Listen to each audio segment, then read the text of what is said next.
Yeah, well, we knew from the very word go that it would end on VE night.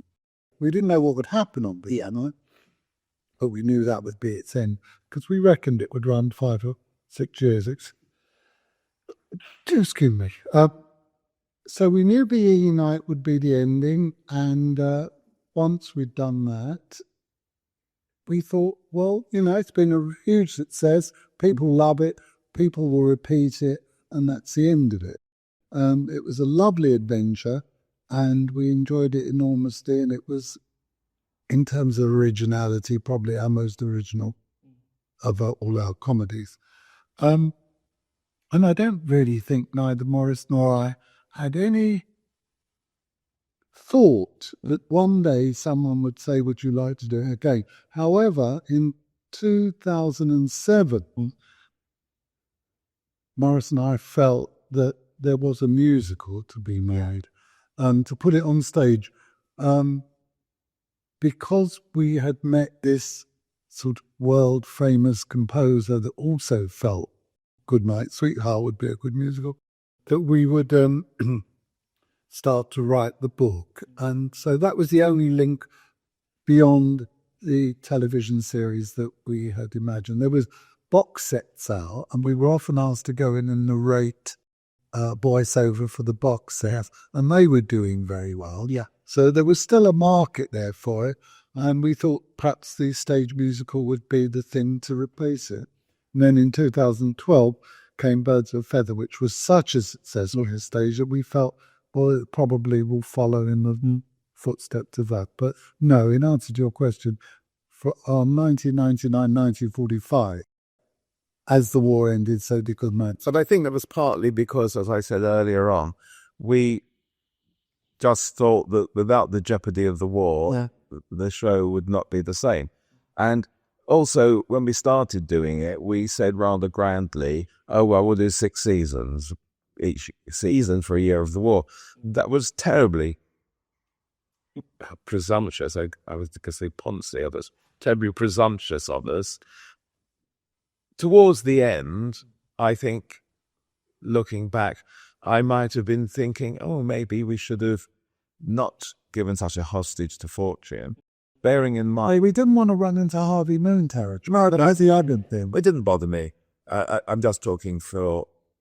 I remember at the time thinking, well, maybe we could go on, but we had we'd said no, and I think it was the right thing to say. But there were times when I remember saying, well, hang on a second.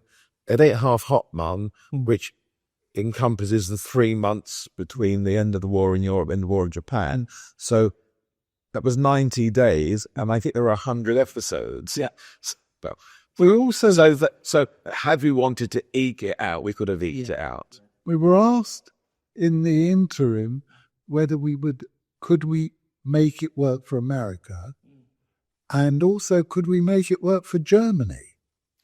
That was interesting, and that one was much more interesting in America because America never had a war. Well, there was. That's it. I'm glad you reminded us of that. What happened was, we weren't involved at all in the American one. The company, Fremantle, who owned the rights through their American arm, had got some American writer to do a pilot of it, and then to write a script of it, and then they deigned to show us the script, which we thought was terrible, beyond terrible, because in his script, Gary, well, it was so bad it was almost good, but not quite. Could sort of walk down an alleyway in London and come out in Chicago in the 20s.